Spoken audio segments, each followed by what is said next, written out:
আসসালামু আলাইকুম বন্ধুগণ। আজকে আমি আপনাদের জন্য মাছ কিভাবে কাটতে হয় এটারই একটা ভিডিও নিয়ে আসছি। এগুলো চিংড়ি মাছ, এটা হচ্ছে পাবদা মাছ।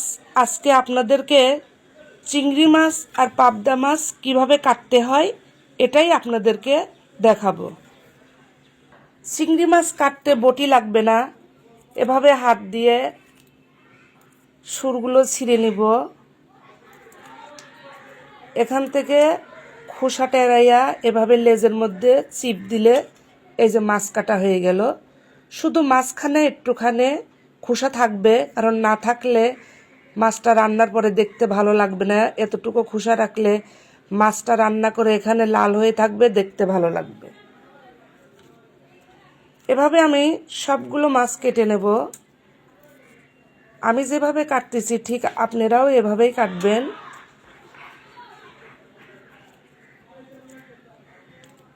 চিংড়ি মাছ কাটতে বটি লাগে না, হাতের সাহায্যে মাছ কাটা হয়ে যায়।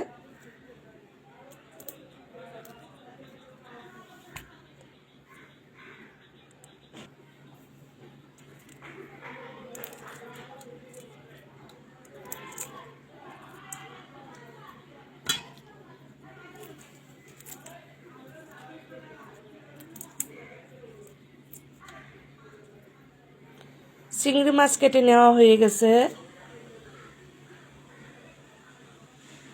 এখন কেটে নেব পাবদা মাছ। পাবদা মাছের পিঠের উপর এইটা কেটে নেব। মাছের মুখে দাড়ি আছে, এই দেখেন লম্বা লম্বা, এগুলো কেটে নেব। তারপরে দুই পাশে কাঁটা আছে, এই যে এগুলো কেটে নেব। এই যে এভাবে কেটে নেব।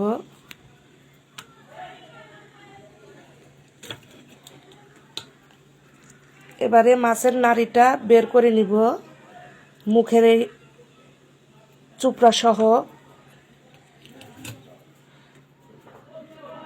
কেটে নেওয়া হয়েছে। এবারে লেজ কেটে নেব। লেজ এই দেখেন হয়ে গেল। ঠিক এভাবে মাছগুলো সবগুলো মাছ কেটে নেব।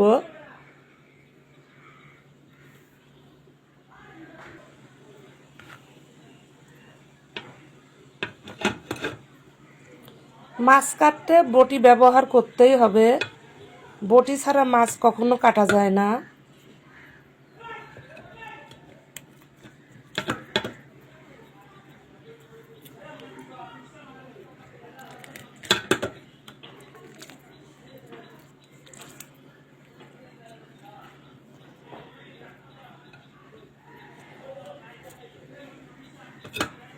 মাছ যেগুলো বড় আছে এগুলো মাঝখান দিয়ে কেটে নেব।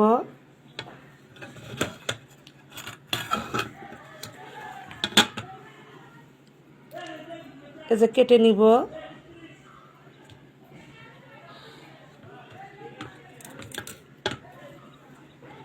হয়ে গেল মাছ কাটা। এবারে মাছগুলো ভালোভাবে ধুয়ে নিব। মাছগুলো ধুয়ে নিব। প্রথমে চিংড়ি মাছ ধুয়ে নিব। দেখেন মাছের থেকে অনেক কালো পানি বের হয়ে গেছে। মাছ ধুতে ধুতে যখন সাদা পানি বের হয়ে যাবে তখনই বুঝবেন মাছ ধোয়া হয়ে গেছে। দেখেন আমার চিংড়ি মাছগুলো ধোয়া হয়ে গেছে, একদম পরিষ্কার পানি বের হয়ে গেছে। মাছ এটা আমি 10 ধোয়া দিছি। মাছ যত ভালো করে ধুতো করবেন ততই খেতে ভালো লাগবে, গন্ধ লাগবে না। এরকম পরিষ্কার পানি বের হয়ে গেলেই বুঝবেন যে মাছ ধোয়া হয়ে গেছে। এবারে মাছগুলো তুলে নিব। হয়ে গেল চিংড়ি মাছ ধোয়া। এবারে পাবদা মাছগুলো ধুয়ে নিব। পাবদা মাছ বেশি করে ধুইতে হবে, কারণ এই মাছে বিজলা বিজলা বের হয়। এই কারণে মাছগুলো ভালো করে ধুয়ে নিব। পাবদা মাছগুলো 3 বার করে ধুয়ে নিয়েছি, রক্ত পানি বের হয়ে গেছে। এবারে দিয়ে দেবো টেবিল চামচের 1 চামচ লবণ। যে কোনো চিংড়ি মাছ ছাড়া, ইলিশ মাছ আর চিংড়ি মাছ ছাড়া যে কোনো মাছ লবণ দিয়ে ভালোভাবে ধুইতে হবে। লবণ দেওয়ার পরে মাছটা এভাবে কচলায় নিব।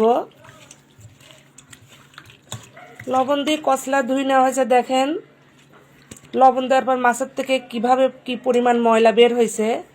এবারে মাছটা আমি ভালোভাবে পানি দিয়ে ধুই নিব। দেখেন পাবদা মাছ থেকেও সাদা পানি বের হয়ে গেছে। পাবদা মাছ আমি ধুইছি কম করে 20 বার। অনেকে আছে মাছ খেতে পারে না, বলে কি মাছ গন্ধ লাগে। আমার মনে হয় জন্ডিস হয়েছে, মাছ খেতে পারি না। আসলে জন্ডিস মন্ডিস কিছুই না। মাছ যদি ধোয়া ভালো না হয়, মাছ রান্না করলে আষ্টে গন্ধ লাগে, এই জন্য অনেকে মাছ খেতে পারে না। তো আমি যেভাবে আজকে মাছ ধুলাম, আপনারাও এভাবে ধুয়ে রান্না করবেন, দেখবেন মাছ গন্ধ লাগবে না। এবারে মাছগুলো সুন্দর করে বাটিতে নিয়ে হয়ে গেল মাছ ভাগ করা। আমরা 2 জন মানুষ, আমাদের পরিমাণ মতো ভাগ করেছি অল্প করে। এবারে ভাগ করব চিংড়ি মাছ। হয়ে গেল মাছ কাটা। এভাবে মাছ কেটে ধুয়ে প্যাকেট করে ফ্রিজে রাখবেন। আমি চাকরি করি, আমার সময় হয় না, এই জন্য মাছগুলো আমি শুক্রবারে এভাবে কেটে ধুয়ে এভাবে বক্সে করে প্যাকেট করে রেখে দেই। অফিস থেকে আসে শুধু মাছগুলো ভিজাইয়া, বেশি ধুইতে হয় না, 1-2টা ধোয়া দিয়ে রান্না করি, খেয়ে ফেলি। আপনারাও এভাবে আমার মতো মাছ কেটে ধুয়ে রাখবেন, তাহলে রান্না করার সময় কোনো ঝামেলা থাকবে না। আপনারা সবাই ভালো থাকুন, সুস্থ থাকুন। এরপরে দেখা হবে নতুন কোনো ভিডিও নিয়ে। আজকে এখানেই শেষ করলাম। আল্লাহ হাফেজ।